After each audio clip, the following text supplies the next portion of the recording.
Excellences, Mesdames, Messieurs les chefs d'État et de gouvernement, Monsieur le secrétaire général des Nations Unies, Excellences, Mesdames, Messieurs les ministres, chefs de délégation, distingués délégués, Mesdames, Messieurs, tout protocole observé. Je voudrais, à l'entame de mes propos, exprimer mes chaleureuses félicitations à son Excellence Abdullah Shahid pour sa brillante élection à la présidence de la 76e session de l'Assemblée générale de l'ONU.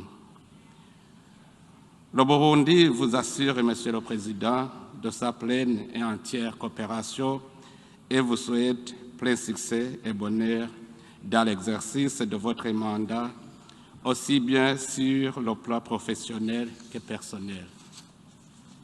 Il me plaît également d'exprimer la profonde gratitude de ma délégation à votre prédécesseur, l'ambassadeur Volkan Bozkır, pour son travail remarquable malgré les conditions rendues extrêmement difficiles par la pandémie de Covid-19. Qu'il me soit à cette même occasion permis d'exprimer ma haute appréciation à son Excellence Antonio Guterres, secrétaire général de l'ONU, pour les résultats atteints dans un contexte international marqué par de diverses crises violentes et une économie mondiale fragile et chancelante. Je lui souhaite plein succès et bonne santé dans l'accomplissement de ses tâches durant son deuxième mandat. Je m'en voudrais par ailleurs de ne pas remercier le gouvernement et le peuple américain, plus particulièrement celui de la ville de New York, pour l'accueil et l'hospitalité légendaire nous réservés. Excellences, Monsieur le secrétaire général, distingués délégués, Mesdames, Messieurs, cette 76e session de l'Assemblée générale se tient au moment où le Burundi va fêter le 60e anniversaire de son indépendance et de son adhésion à la famille des Nations Unies l'année prochaine. C'est donc un moment de se rappeler que l'ONU a joué un grand rôle, car depuis la fin de la Première Guerre mondiale, le Burundi était géré sous le mandat de la SDN, puis de l'ONU. La mauvaise gestion de la période coloniale a eu des retombées négatives pour le Burundi qui a encouru, juste au lendemain de l'indépendance, des conflits sociaux qui ont été caractérisés par des massacres répétitifs dont les plaies peinent encore à se cicatriser. Comme il ressort du thème central de notre débat général, il faut effectivement redonner de l'espoir à nos citoyens. Au Burundi, c'est redonner l'espoir non seulement face aux effets dévastateurs de la pandémie de Covid-19, mais aussi aux conséquences de ces crises répétitives qui se sont perpétrées dans le pays en toute impunité. Ainsi, cette session ordinaire de l'Assemblée générale des Nations unies arrive pour moi à un moment propice pour mon pays, le Burundi, car elle lui offre une agréable occasion de partager avec cette auguste Assemblée les avancées significatives sur la scène nationale, régionale et internationale. En ce jour, la restauration de la paix, la sécurité, la stabilité et la cohésion sociale sont une réalité au Burundi. Le seul ennemi qui reste une menace contre les citoyens, en plus de la pandémie Covid-19 qui nous est tous commun, c'est la pauvreté. Nous nous sommes engagés avec tous les citoyens à la combattre afin d'atteindre notre objectif, le bien-être du peuple burundais. Et pour y parvenir, nous avons identifié un certain nombre de priorités que nous avons inscrites dans la feuille de route du Plan national de développement du Burundi, PN2 2018-2027, un programme ambitieux et transformateur pouvant accélérer le processus de développement socio-économique déjà en marche depuis 2018. D'abord, la bonne gouvernance et la justice sociale. Pour ce faire, la lutte contre la corruption, les malversations économiques et la lutte contre l'impunité font partie des priorités du gouvernement, réputées, responsables et laborieux. Pour ce qui est effectivement de la lutte contre l'impunité et la prévention des conflits sociaux, le Burundi a mis en avant les mécanismes de justice de proximité afin de permettre à tous les Burundais d'avoir un accès rapide et égal à la justice équitable. Aussi, des efforts ont été consentis pour rendre réelle l'indépendance et l'impartialité de la magistrature en rendant opérationnel le Conseil supérieur de la magistrature. Il est ici de souligner ici que dans le cadre de gérer les vices violents du passé, le gouvernement du Burundi est en train de gérer à bon escient le processus de justice transitionnelle pour toutes les victimes du Burundi. Dans le cadre de la gestion sécuritaire, nous tenons à souligner la question du terrorisme.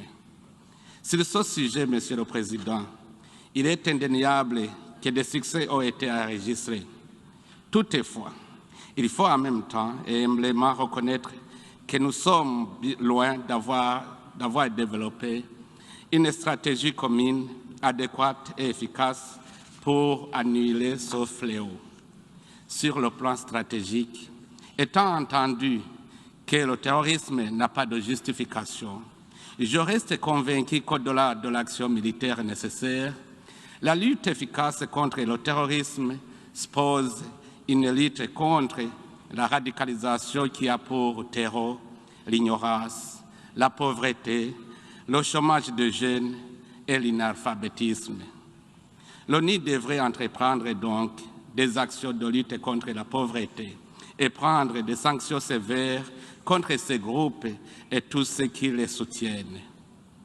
De notre côté, nous sommes préoccupés par la prolifération du terrorisme dans la sous-région, dont les responsables tels que l'ADF, Red Tabara, ayant la base dans la région de l'Est de la République démocratique du Congo, qui recrutent de jeunes chômeurs et qui tuent aveuglément des paisibles et innocents citoyens.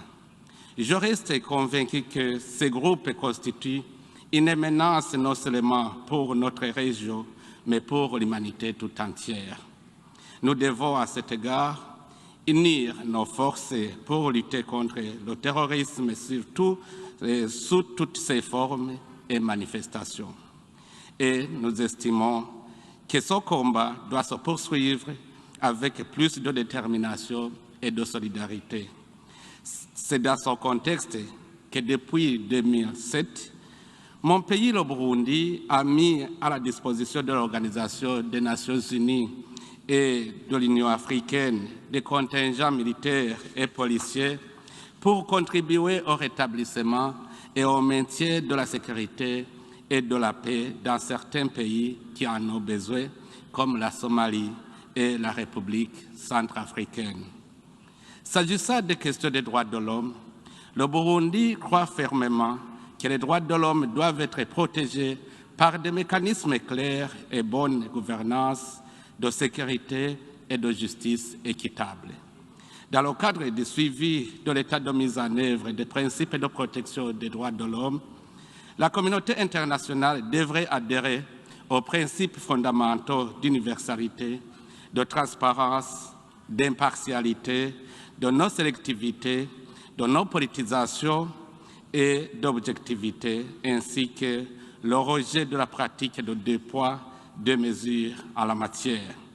À cet égard, le Burundi estime que la meilleure voie de promouvoir et protéger les droits humains doit passer par la coopération, le dialogue, l'assistance technique et le renforcement des capacités des mécanismes nationaux œuvrant dans le domaine des droits de l'homme. Nous saisissons cette occasion pour demander à certains partenaires, notamment au sein du Conseil des droits de l'homme des Nations Unies de faire une lecture juste et responsable des efforts du Burundi que le Burundi déploie aux côtés d'autres nations et les apprécier à leur juste valeur. Toute tendance de singulariser le Burundi à lui collant des mécanismes spéciaux en matière de droits de l'homme est tout simplement contre-productive. Comme vous le savez, le Burundi dispose de mécanismes nationaux à même de défendre, promouvoir et protéger les droits de l'homme. Outre la Commission nationale indépendante des droits de l'homme qui vient de recouvrer son statut A, nous avons l'Observatoire national pour la prévention et l'éradication du génocide, des crimes de guerre et autres crimes contre l'humanité.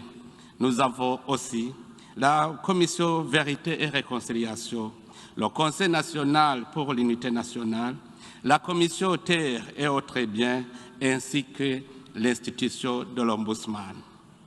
Dans la pratique, le gouvernement s'est concentré sur la protection des droits de l'homme, le respect des principes démocratiques, les libertés d'opinion, d'expression et de presse.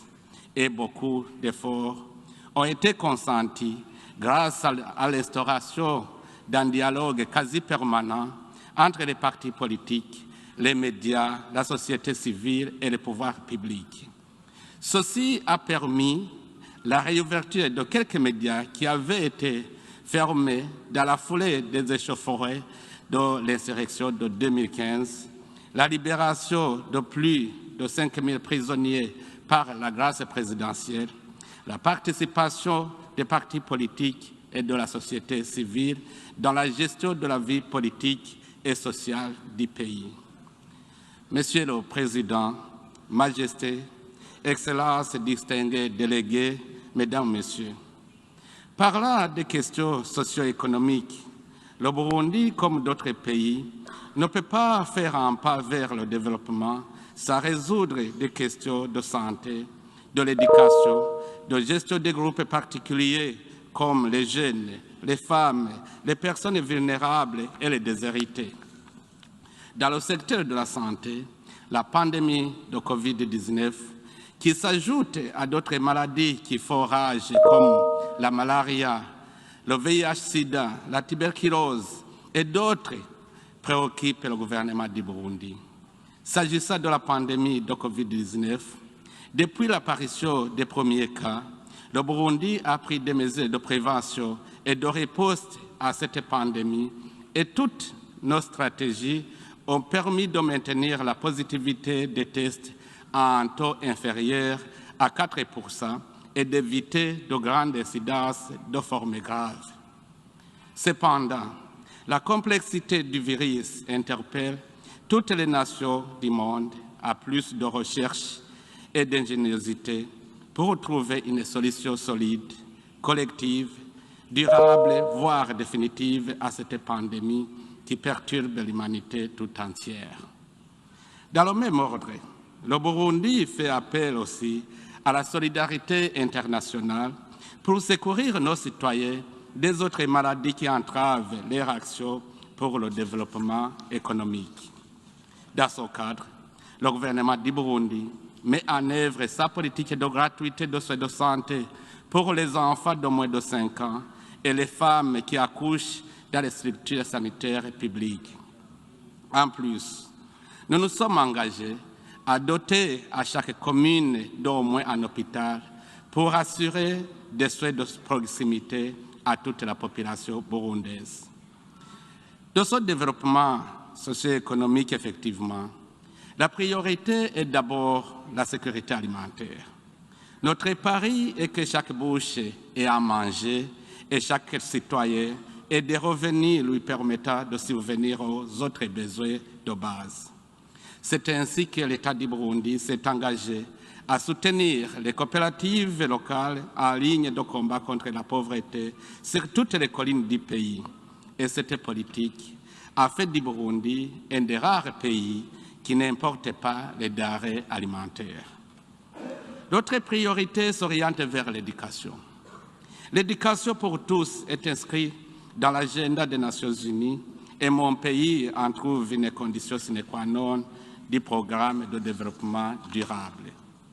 Nous avons d'abord assuré la gratuité de l'enseignement fondamental pour permettre à chaque enfant d'aller à l'école, quelle que soit sa situation sociale.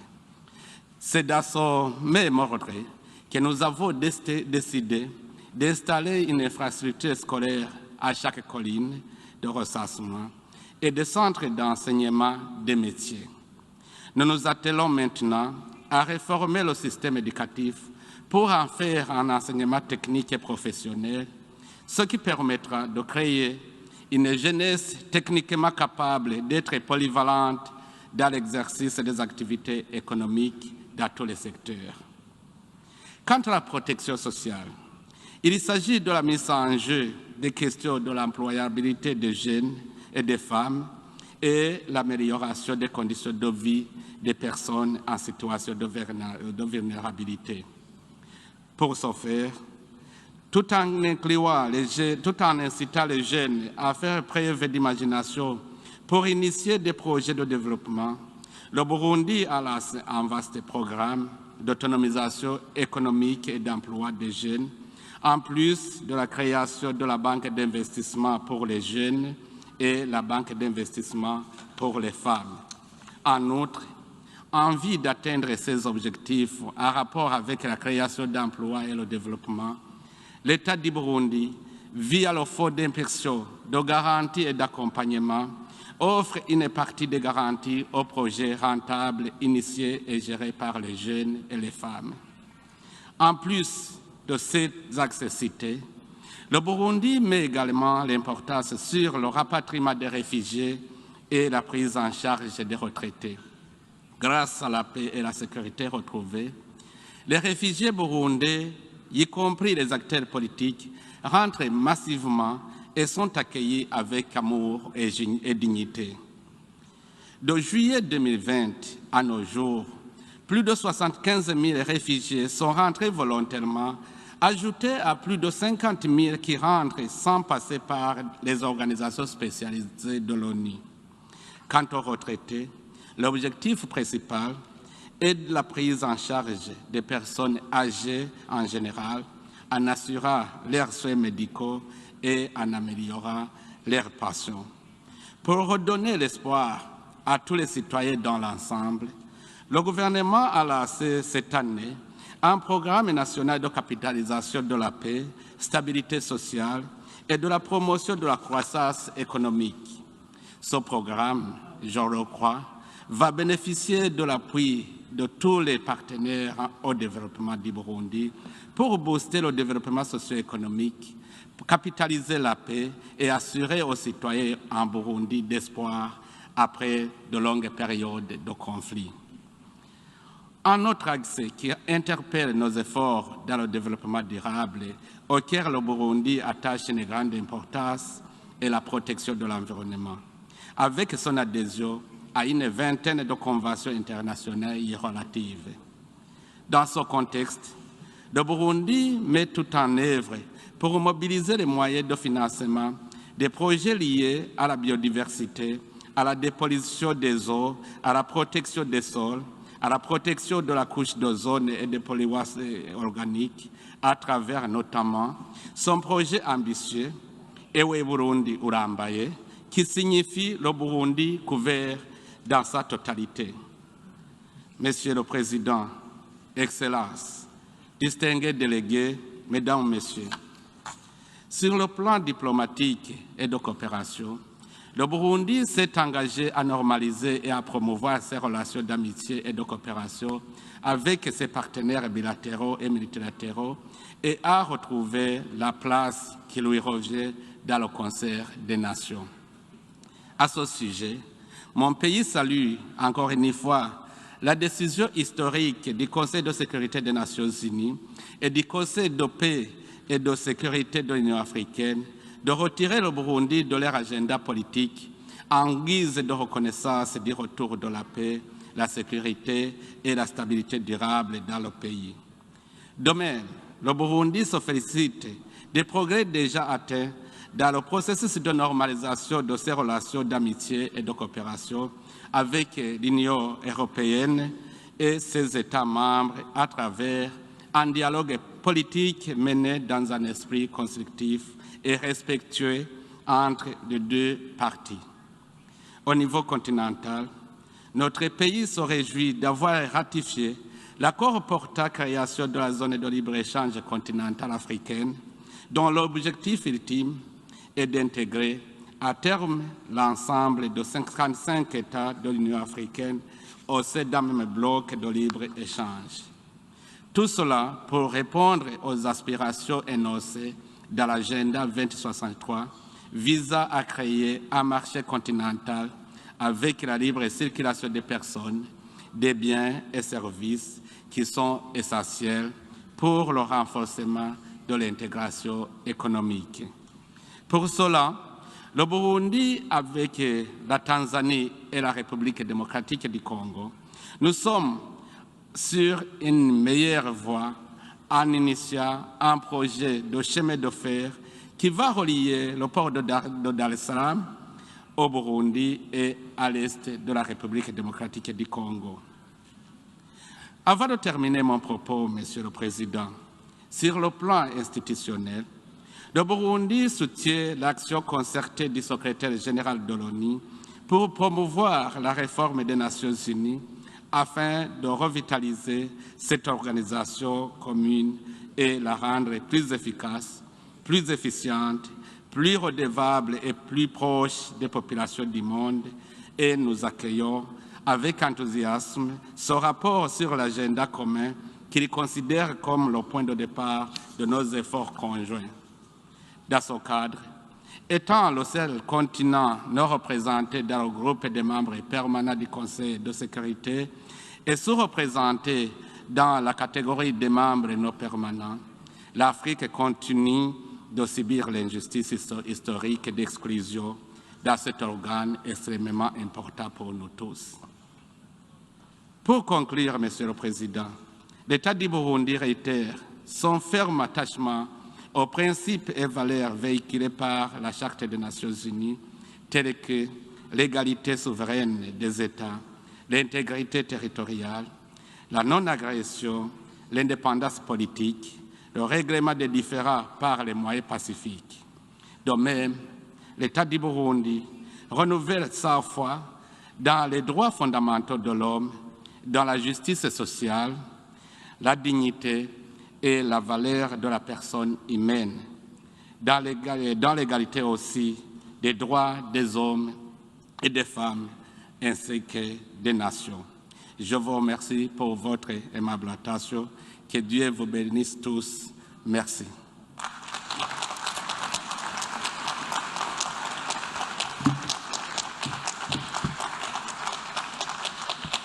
On behalf of the General Assembly, I wish to thank the President of the Republic of Burundi for the statement just made, and I request protocol to escort His Excellency.